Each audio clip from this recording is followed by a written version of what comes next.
Hi friends, welcome to Agathiya village. இன்னைக்கு நம்ம இந்த வீடியோவில் ரொம்ப டேஸ்ட்டான சிக்கன் கிரேவி ரொம்ப டேஸ்ட்டாக இருக்குங்க. இட்லி, தோசை, சப்பாத்தி, சாதத்து கூட நீங்கள் வச்சு சாப்பிட்றதுக்கு ரொம்ப நல்லாயிருக்கும். முக்கியமாக சிக்கன் பார்த்திங்கன்னா ரொம்ப சாஃப்டாக நல்லா வெந்திருக்கும். இந்த டைப்பை ஒரு டைம் ட்ரை பண்ணி பாருங்கள். இந்த வீடியோ ஃபஸ்ட் டைம் பார்க்குற மாதிரி இருந்தால் மறக்காமல் சப்ஸ்கிரைப் பண்ணிக்கோங்க. கூடவே பக்கத்தில் இருக்கிற பெல் சிம்பிளே ப்ரெஸ் பண்ணிக்கோங்க. அப்போ தான் நான் போகிற வீடியோஸ் எல்லாமே உடனுக்குடனே உங்களுக்கு நோட்டிஃபிகேஷனாக வரும். இந்த சிக்கன் கிரேவி பண்ணுறதுக்கு ஒரு பவுலில் 1/2 kg அளவுக்கு நான் போனோட சிக்கன் எடுத்துருக்கேங்க. இது கூட 2 டேபிள் ஸ்பூன் அளவுக்கு தயிர், கூட 1 டீஸ்பூன் அளவுக்கு காஷ்மீர் மிளகாய்த்தூள் சேர்த்துக்கலாம், 1/4 டீஸ்பூன் மஞ்சள் தூள், இந்த சிக்கனுக்கு தேவையான அளவுக்கு ஒரு 1/2 டீஸ்பூன் அளவுக்கு உப்பு சேர்த்துக்கலாம், கூட 1/2 டீஸ்பூன் அளவுக்கு இஞ்சி பூண்டு பேஸ்ட்டும் சேர்த்துட்டு நல்லா கலந்து விட்டுக்கலாங்க. சிக்கன் எந்த அளவுக்கு நல்லா ஊறுதோ அந்த அளவுக்கு டேஸ்ட் நல்லாயிருக்கும். மூடி ஒரு 10 to 15 நிமிஷம் நல்லா ஊறட்டும்.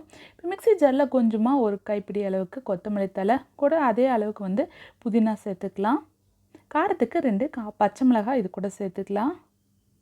கூட ஒரு 10 போல் சின்ன வெங்காயம் தோல் எடுத்துகிட்டு இது கூட சேர்த்துக்கலாம்.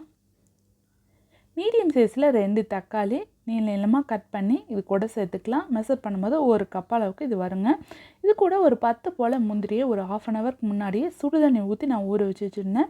அந்த முந்திரி மட்டும் எடுத்துகிட்டு இது கூட சேர்த்து கொஞ்சமாக தண்ணி சேர்த்து நல்லா நைஸாக அரைச்சி எடுத்துக்கலாம். இப்போ ஒரு பேனில் ஒரு 2 டேபிள் ஸ்பூன் அளவுக்கு எண்ணெய் சேர்த்துக்கலாம். எண்ணெய் நல்லா சூடானதுக்கப்புறமா ஒரு பிரிஞ்சி இலை, 4 கிராம்பு, 4 ஏலக்காய், ஒரு மராத்தி மொக்கு, கொஞ்சமாக கல்பாசி, 2 பட்டை சேர்த்துட்டு லைட்டாக எண்ணெயிலே வதக்கி விட்டுடலாம். இதெல்லாம் நல்லா வதங்கினதுக்கப்புறமா ஒரு பெரிய வெங்காயத்தை பொடியாக கட் பண்ணி இது கூட சேர்த்துட்டு, வெங்காயம் எந்த அளவுக்கு நல்லா பொன்னிறமாக வருதோ அந்தளவுக்கு கிரேவி ரொம்ப நல்லா இருக்குங்க. இப்போ பாருங்கள், நல்லா பொன்னிறமாக வதங்கினதுக்கப்புறமா இது கூட 1 டீஸ்பூன் அளவுக்கு இஞ்சி பூண்டு பேஸ்ட் சேர்த்துட்டு, இஞ்சி பூண்டு பேஸ்ட்டோட பச்சை வாசனை நல்லா போனதுக்கப்புறமா நம்ம அரைச்சி வச்சுருந்த விழுதை இது கூட சேர்த்துடலாம். இதில் நம்ம சேர்த்துக்கிறது எல்லாமே பச்சையான பொருட்கள் சேர்த்திருக்கனால ஒரு 2 to 3 நிமிஷம் நல்லா கலந்து விட்டு கொதிக்க விட்டுடலாங்க. இப்போ பாருங்கள், நல்லா எண்ணெய் நல்லா பிரிஞ்சு வந்துருச்சு. இதுக்கப்புறமா மிக்ஸி ஜாரில் கொஞ்சமாக தண்ணி சேர்த்து இது கூட நம்ம சேர்த்துக்கலாம். இப்போ ஒரு டேபிள் ஸ்பூன் அளவுக்கு மிளகாய்த்தூள், கூட 1 டேபிள் ஸ்பூன் அளவுக்கு மல்லித்தூள், கூட ஒரு chicken masala or mutton masala இருந்துச்சுன்னா ஒரு 1/4 டீஸ்பூன் அளவுக்கு இது கூட சேர்த்துக்கோங்க. கூட ஒரு 1/4 டீஸ்பூன் அளவுக்கு மஞ்சள் தூள் சேர்த்துட்டு நல்லா கலந்து விட்டுடலாம். இப்போ நம்ம சேர்த்துருக்கிற மசாலா எல்லாமே எண்ணெய் பிரிஞ்சு நல்லா கொதித்து வரட்டும்.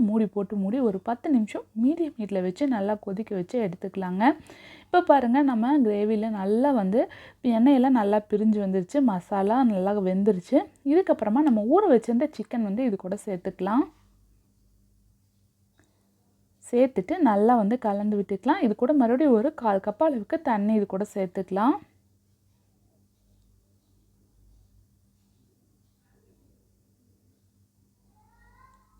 சேர்த்துட்டு கடைசியாக நம்ம இதுக்கு தேவையான அளவுக்கு கூட கொஞ்சம் உப்பு மறுபடியும் சேர்த்துக்கலாம். நம்ம ஊற வைக்கிறதுக்கு மட்டும்தான் ஒரு 1/2 டீஸ்பூன் அளவுக்கு சேர்த்துருந்தோம்.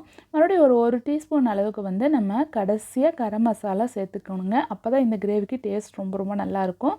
சேர்த்துட்டு கலந்து விட்டு மூடி ஒரு 10 நிமிஷம் மீடியம் ஹீட்டில் நல்லா சிக்கன் வேகட்டும். இப்போ பாருங்கள், நல்லா கொதித்து நல்லா சிக்கன் வெந்துருச்சு. எண்ணெயெல்லாம் நல்லா பிரிஞ்சு வந்துச்சு. கடைசியாக ஒரு டீஸ்பூன் அளவுக்கு மிளகுத்தூள் சேர்த்துட்டு பொடியாக கட் பண்ண கொத்தமல்லி தழை சேர்த்து சர்வ் பண்ணிங்கன்னா டேஸ்ட் ரொம்ப சூப்பராக இருக்கும். இட்லி, தோசை, சப்பாத்தி எல்லாத்துக்கு கூடமே வச்சு சாப்பிட்றதுக்கு ரொம்ப நல்லாயிருக்கும். மறக்காமல் ட்ரை பண்ணி பாருங்கள். சிக்கன் பார்த்திங்கன்னா ரொம்ப சாஃப்டாக ரொம்ப சூப்பராக இருக்கும். இந்த வீடியோ உங்களுக்கு பிடிச்சதுன்னா லைக் பண்ணுங்கள் அண்ட் ஷேர் பண்ணுங்கள். அண்டு தேங்க்யூ ஃபார் வாட்சிங்.